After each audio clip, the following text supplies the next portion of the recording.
நீங்கள் பார்த்து கொண்டிருப்பது உங்கள் கம்ஃபர்டர் டிஜிட்டல் சேனல், உங்கள் மெய்யான தேற்றரவாளர். Subscribe to Jesus Redeems YouTube channel and click the notification bell. Watch Jesus Redeems programs in Tamil, Hindi and Kannada languages in Comforter Digital TV. Listen to our 24/7 Comforter radio broadcast and subscribe to Evangel OTT and watch hundreds of Christian short films and videos and be blessed. Download Comforter TV and radio app today. Make use of Jesus Redeems programs available on various social media platforms. Spread the revival fire.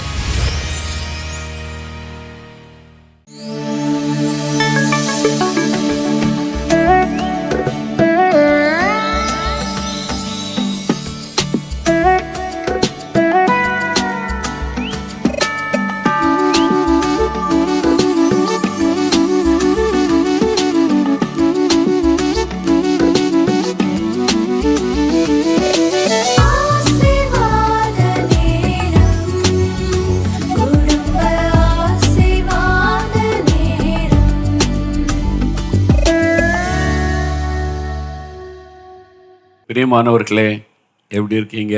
நல்லா இருக்கீங்களா? வீட்டில் எல்லோரும் சுகமாக இருக்கீங்களா? உங்களுடைய வீட்டில் இருக்கிற எல்லார் கணவன், மனைவி, பெற்றோர், பிள்ளைகள், சின்ன பிள்ளைகள், குட்டி பிள்ளைகள் எல்லாம் சுகமாக இருக்கீங்களா? சந்தோஷமாக? அதுக்கு தான் குடும்ப ஜெபம். நம்ம குடும்பமாக ஜெபிக்கும் போது நம்முடைய குடும்பத்தின் மேலே தேவனுடைய பாதுகாப்பு உண்டாயிருக்கும், ஆண்டவருடைய ஆசீர்வாதம் உண்டாயிருக்கும். அந்த விசுவாசத்தோடு நம்ம குடும்பமாக ஜெபம் செய்யணும். சும்மா கிறிஸ்தவன்னா குடும்ப ஜெபம் பண்ணணும் அப்படின்னு ஒரு கடமைக்கான ஜெபம் பண்ணினா அந்த கருத்தில்லாத ஜெபம் பிரயோஜனமற்றது. நம்ம ஜெபிக்கிற எந்த காரியத்திலும் கருத்தாய் ஜெபிக்கணும் அப்படின்னு வேதம் சொல்லுதில்லை. நாங்கள் ஜெபம் பண்ணால் எங்கள் குடும்பத்தில் தேவனுடைய பிரசன்னம் இருக்க, பாதுகாப்பு இருக்கும், சத்துரு நுழைய முடியாது. அந்த விசுவாசத்தோடு ஜெபிக்கணும். நாங்கள் குடும்பமாக ஜெபிச்சா இந்த காரியம் நடக்கும், அப்படி ஜெபிக்கணும். இல்லை ஜெபிக்க சொல்லியிருக்காங்க, 2 பாட்டு பாடி ஏதோ ஜெபம் பண்ணிடுவோம், அப்படி இருக்கக்கூடாது. கருத்தாக விசுவாசத்தோடு ஜெபிக்கும் போது அற்புதம் நடக்கும். பாடல் பாடினாலும் அந்த கருத்தை உணர்ந்து தேவனை துதித்து பாடணும். சரி, இந்த நாட்களில் இயேசுடைய சிலுவை பாடுகள், அதனால் வரக்கூடிய ஆசீர்வாத நன்மைகளை தியானித்து கொண்டே வருகிறோம்ல. இப்போவும் பாருங்கள், ஒரு பாடலை முதலாவது பாட போகிறோம். நம்ம இயேசுடைய குடும்பத்தில் இருக்கிற பிள்ளைகள்லாம் வந்திருக்கிறாங்க. அவங்களோட சேர்ந்து ஒரு பாடல், சிலுவையின் நிழலில் அனுதினம் அடியான் சாய்ந்தேளை பாடிடுவேன். பழைய பாடல், ஆனால் ரொம்ப கருத்தான ஒரு பாடல். இந்த பாடலை அருமை பிள்ளைகளோடு சேர்ந்து எல்லாரும் கரந்தடி பாடலாமா? சேர்ந்து பாடுவோம்.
மடியாம் சாய்ந்திலை பாரிடுவே.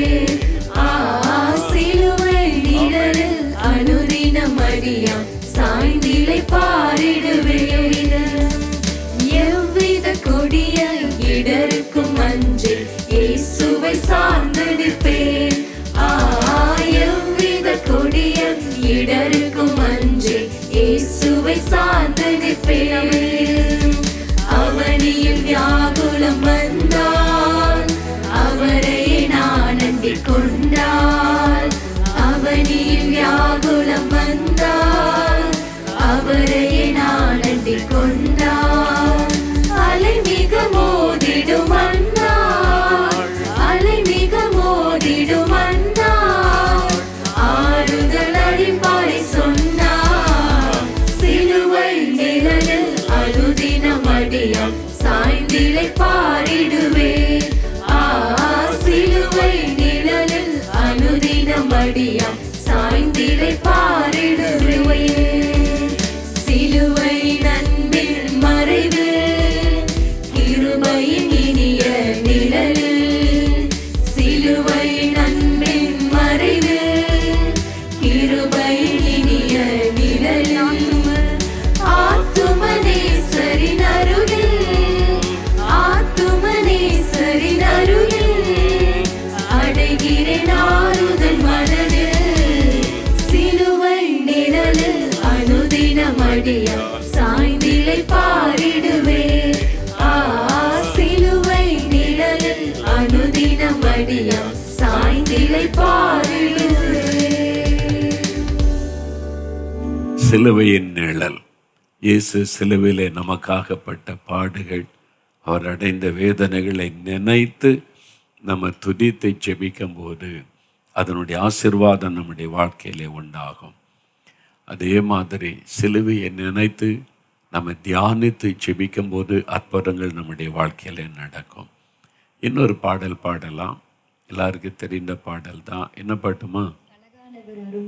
அழகானவர், அருமையானவர், இனிமையானவர். எனக்கு ரொம்ப பிடித்த ஒரு பாடல்.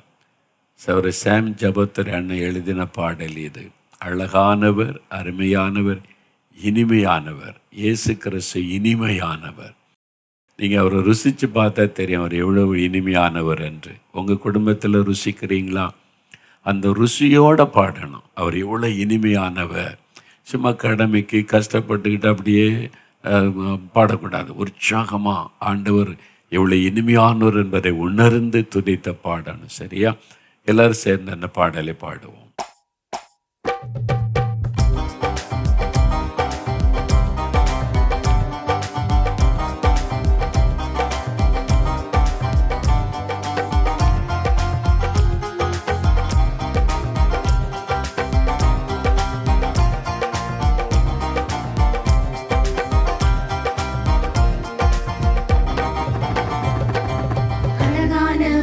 அருமையானவர், இனிமையானவர்.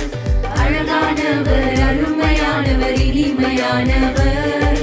மகிமையானவர், மீட்பரானவர். மகிமையானவர், மீட்பரானவர். அவர் இயேசு, இயேசு, இயேசு. அவர் இயேசு, இயேசு, இயேசு. சேனைகளின் கர்த்தனாம் மகிமையின் ராஜா, என்றும் நம்மோடு இருக்கும் இம்மானுவேலர். சேனைகளின் கர்த்தனாம் மகிமையின் ராஜா, என்றும் நம்மோடு இருக்கும் இம்மானுவேலர். இம்மட்டும் இனிமேலும் எந்த நேசர், இம்மட்டும் இனிமேலும் எந்த நேசர். என்னுடையவர், என் ஆத்மநேசரே. என்னுடையவர், என் ஆத்மநேசரே. அழகானவர், அருமையானவர், இனிமையானவர். அழகானவர், அருமையானவர், இனிமையானவர். மகிமையானவர், மீட்பரானவர். மகிமையானவர், மீட்பரானவர். அவர் இயேசு, இயேசு, இயேசு. அவர் இயேசு, இயேசு, இயேசு. கல்வாரி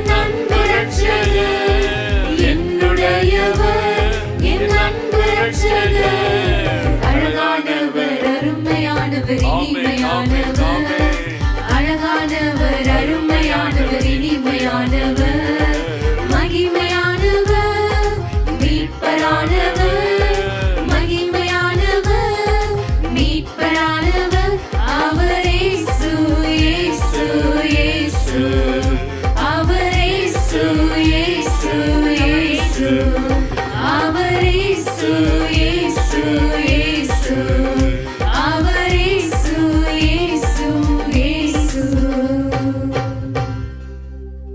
இயேசு அழகானவர். அவரை போல சௌந்தரியமான ஒருவரை பார்க்க முடியாது.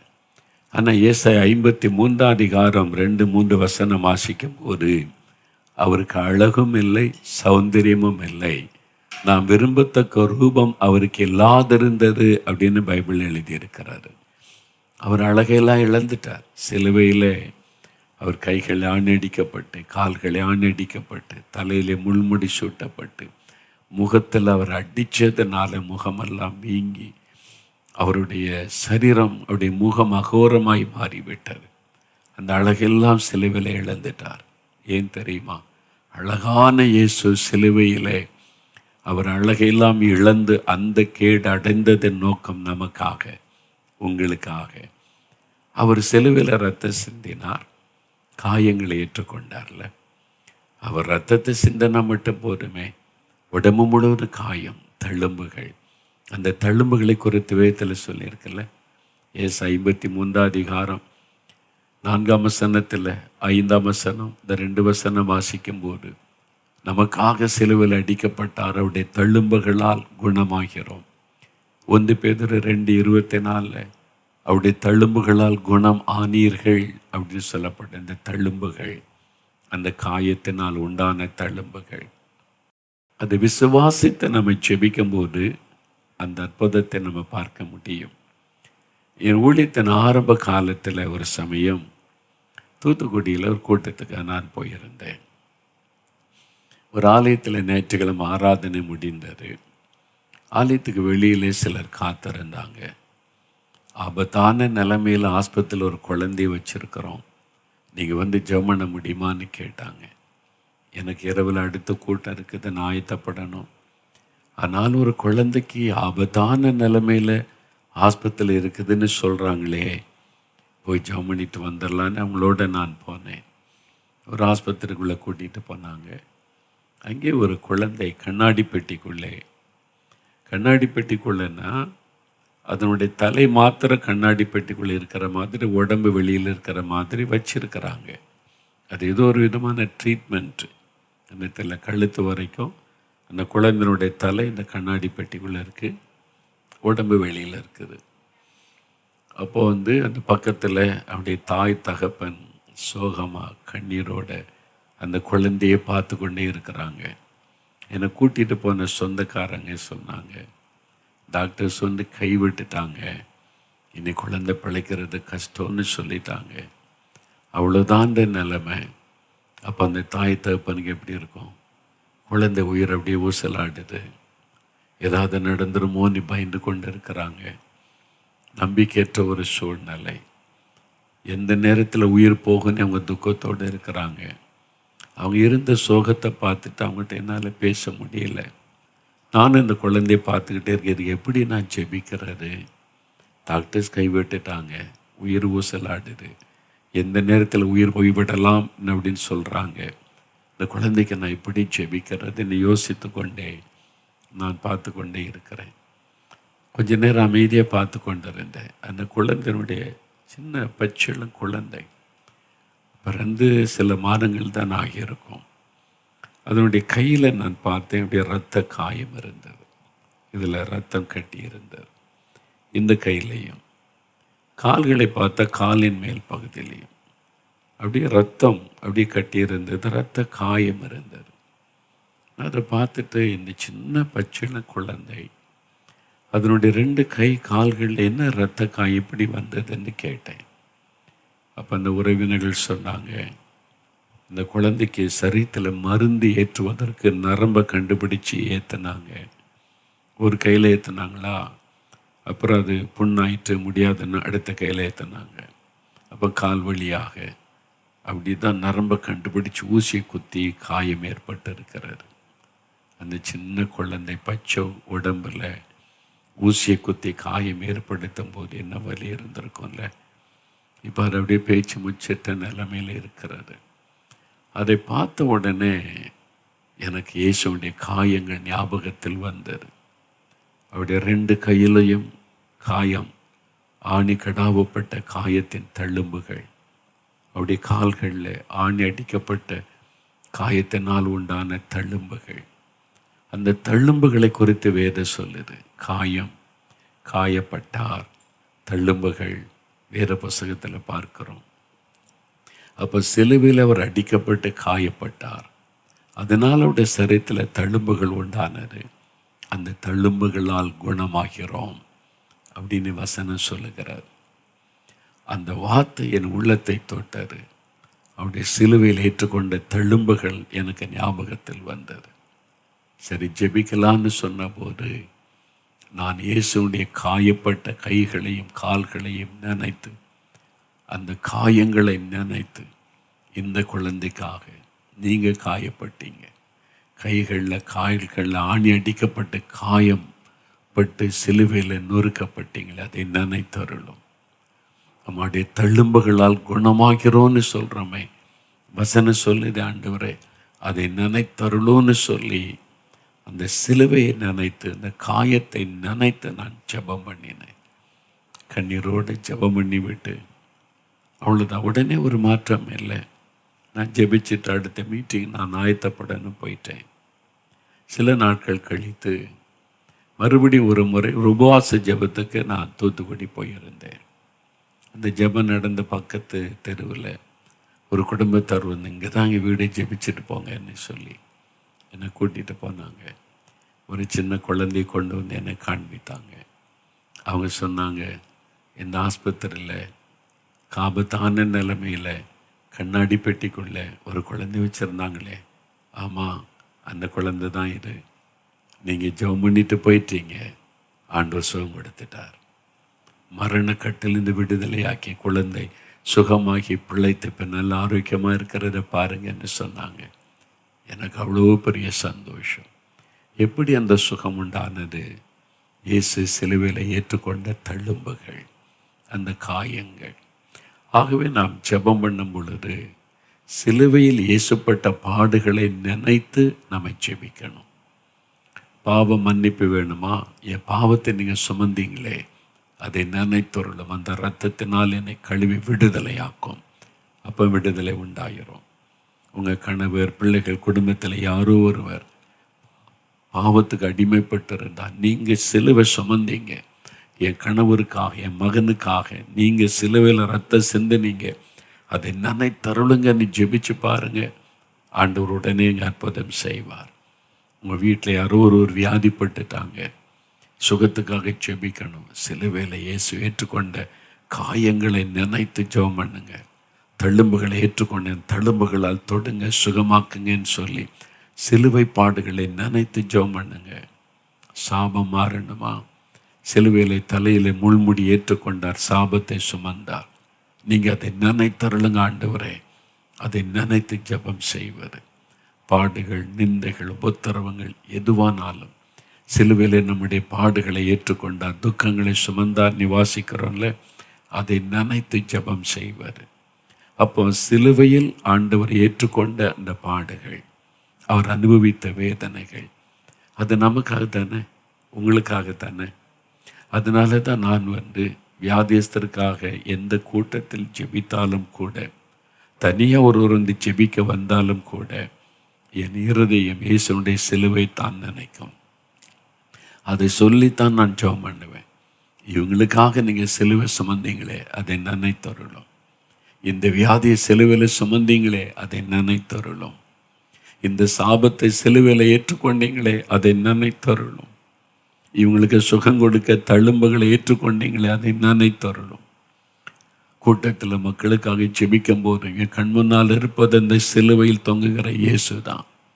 அவரை நினைத்து அதை முன்வைத்து ஜெபிக்கும் போது உடனே அற்புதம் நடக்கும். நான் அதை பார்த்துருக்கிறேன். உங்கள் குடும்பத்தில் எந்த விதமான பிரச்சனை வந்தாலும், வியாதி, பிரச்சனை, போராட்டம், நெருக்கம், எந்த காரியம் வந்தாலும் நீங்கள் ஜெபம் பண்ணும்போது இயேசுடைய சிலுவையை நினைத்து கொள்ளுங்க. அவர் அடைந்த பாடுகள், நெருக்கங்கள் உங்களுக்காகத்தானே. அதை நினைத்து எனக்காகத்தானே இவ்வளவு சிலுவையில் பாடுபட்டீர் ஆண்டவரே, உம்முடைய சிலுவைக்கு முன்னால் வந்து நிற்கிறேன். உம்முடைய இரத்தத்தின் வல்லமை இறங்கட்டும், உம்முடைய தழும்புகளால் தொடும். அப்படி சொல்லி ஜெபிச்சு பாருங்க, உடனே அற்புதம் நடக்கும்.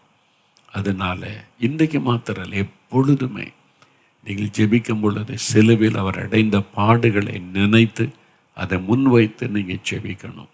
அற்புதம் நடக்கும். இப்போ நம்ம ஜெபிக்க போகிறோம். சுகம் வேணுமா? விடுதலை வேணுமா? குடும்பத்தில் இருக்கிற நிந்தைகள் நீங்கணுமா?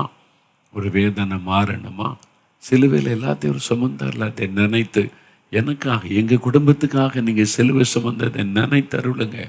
இந்த காரியத்தில் எனக்கு ஒரு அற்புதம் செய்யுங்கன்னு கேளுங்க. ஆண்டவர் அற்புதம் செய்தருவார். இப்போ ஜெபிக்க போகிறோம். முழங்கால் படியிடுங்க. நம்ம சிலுவையில் இயேசு மரித்தது உங்களுக்காக மட்டுமா? உங்கள் தெருவில் இருக்கிற எல்லாருக்காகவும் தான் அவர் மரித்தார் இல்லை? உங்கள் கிராமத்தில் இருக்கிற எல்லாருக்காக ரத்தம் சிந்தினார். உங்கள் ஊரில் இருக்கிற எல்லாருக்காக ரத்தம் சிந்தினார். அதை நினைத்து, ஆண்டவரே எனக்காக மாத்திரம் இல்லை, எங்கள் பக்கத்து வீடு, எதிர் வீடு, தெருவில் உள்ளவங்க எல்லாருக்காக சிலுவை சுமந்தீங்களே, எல்லாருடைய பாவத்தை சுமந்தீங்களே, எல்லாரையும் ரட்சிங்க ஆண்டவரே. நீங்கள் சிலுவை சுமந்ததை நினைத்தருளுங்க ஆண்டவர். அவங்க எவ்வளோ அன்பானவங்க, பக்தி உள்ளவங்க, அவங்கள ரட்சிக்கணும். அவங்களுக்கு உங்களை வெளிப்படுத்தணும். தோமாவுக்கு உங்களை வெளிப்படுத்தினதை போல் அவங்களுக்கு வெளிப்படுத்தணும். சவுலுக்கு உங்களை வெளிப்படுத்தினதை போல வெளிப்படுத்தணும் ஆண்டவரே. எங்கள் கிராமத்தில் இருக்கிற எல்லாரும் ரட்சிக்கப்பட சிலுவை சுமந்ததை நினைத்தருளுங்க. எங்கள் பட்டணத்தில் இருக்கிற எல்லா மக்களுக்காக நீங்கள் பட்ட பாடுகளை நினைத்தருளுங்க. எங்கள் தேசத்தின் மக்களுக்காக சிலுவையில் இத்தனை பாடு அனுபவித்ததை நினைத்தருளுங்க. எல்லாரும் ரட்சிக்கப்படணும். சிலுவையின் ரத்தத்தினால கழுவப்படணும். உங்கள் ரத்தம் அவளை மீட்டு கொள்ளணும். ஜெபிங்க. கருத்தா நாங்கள் ஜெபிக்கிற ஆண்டவரே, அவங்க எல்லாம் ரட்சிக்கப்பட்டு உம்மை துதிக்கணும், ஜெபிக்கணும். அவங்க வீட்டிலையும் இந்த ரட்சிப்பின் கம்பீர சத்தம் உண்டாகணும். நான் அதற்காக ஜெபிக்கிறேன். எல்லாரும் ரட்சிக்கப்படும் சத்தியத்தை அறிகிற அறிவை அடையவன் நீர் சித்தமுள்ளவராய் இருக்கிறீரே. எல்லாருக்காக சிலுவை சுமந்து தேவாட்டுக்குட்டியாக ரத்தத்தை சிந்தினீரே. எல்லாரையும் ரட்சியும், எல்லாரையும் ரட்சியும். அவருடைய மனக்கண் திறக்கப்படட்டும். எல்லாரையும் ரட்சியும், சத்தியத்தை அறிந்து கொள்ள செய்யும். அவங்களும் இந்த ரட்சிப்பின் சந்தோஷத்தை பெற்றுக்கொள்ள ஜெபிக்கிறேன். என் தேசத்தில் இருக்கிற பக்தி உள்ள மக்கள் எல்லாருக்குமே வெளிப்படுத்தி அவங்கள ரட்சித்து உம்முடைய அன்பை அவளுக்கு விளங்க பண்ணுங்க ஆண்டவரே. சிலுவை அன்பை அவர்கள் அறிந்து கொள்ள செய்யுங்க. அதற்காக நான் ஜெபிக்கிறேன். நாங்கள் இணைந்து ஜெபிக்கிறோம். அந்த சந்தோஷத்தை காணும்படிக்கு செய்யும். கர்த்தர் ஜெபத்தை கேட்டதற்காக ஸ்தோத்திரம். எல்லாரையும் ரட்சியத்தை சாட்சியாய் மாற்றுகிறதற்காய் ஸ்தோத்திரம்.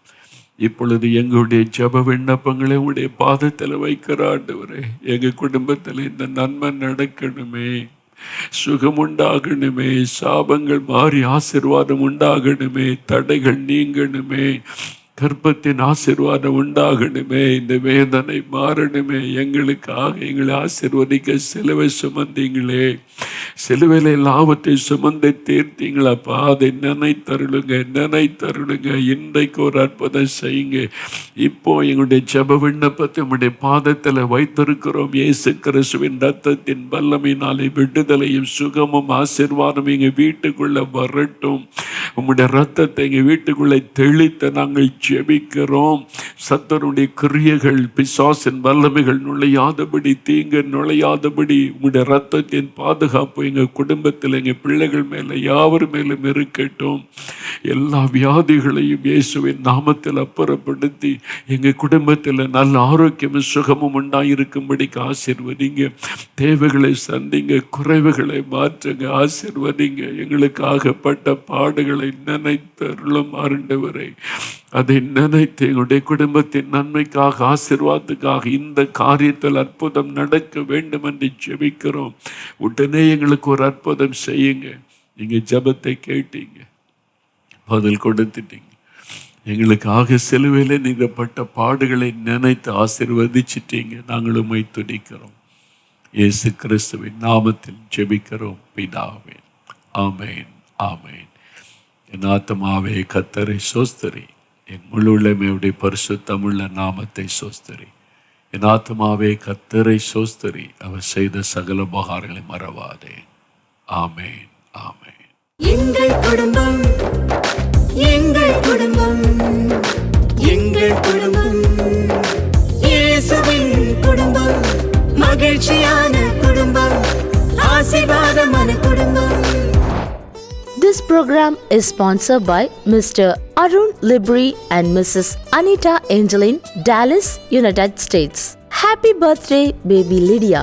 சங்கீதம் 121:7 படி கர்த்தர் உங்களை எல்லா தீங்குக்கும் விலக்கி காப்பாராக. Brother Renault and family, Tiruchirappalli. 1 Samuel 12:16 படி கர்த்தர் உங்கள் கண்களுக்கு முன்பாக செய்யும் பெரிய காரியத்தை நின்று பாருங்கள். Sister Velviri Thuraisamy and family, Villupuram. உபாகமம் 3:22 படி உங்கள் தேவனாகிய கர்த்தர்தாமே உங்களுக்காக யுத்தம் பண்ணுவாராக. Sister Malavili and family, Madurai. Megha 4:10 படி கர்த்தர் உங்களை உங்கள் சத்துருக்களின் கைக்கு நீங்களாக்கி மீட்பாராக.